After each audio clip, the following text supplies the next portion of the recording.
Israel અને Iran વચ્ચે રાતોરાત લડાઈ વધુ તીવ્ર બની કારણ કે બંને દેશોએ તેમના હુમલા ચાલુ રાખ્યા. બંને દેશોમાં નાગરિકોની હત્યાથી વિશ્વભરમાં ચિંતા વધી છે કે જૂના દુશ્મનો વચ્ચેની સૌથી મોટી લડાઈ હવે વધુ વ્યાપક પ્રાદેશિક સંઘર્ષ તરફ દોરી શકે છે.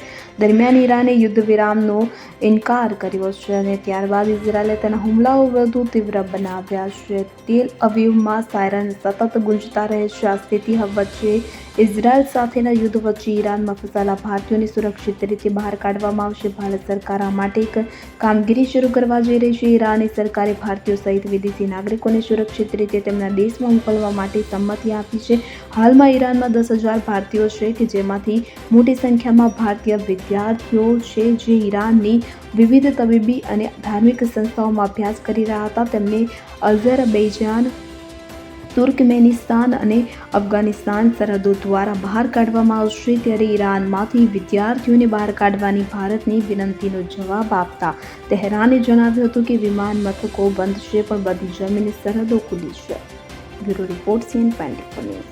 હવે જુઓ દેશ દુનિયાની તમામ ખબરો તમારી આંગળીના ટેરવે. ઉઠાવો મોબાઈલ અને Google Play Store પરથી ડાઉનલોડ કરો અમારી CN24 ન્યૂઝ મોબાઈલ એપ.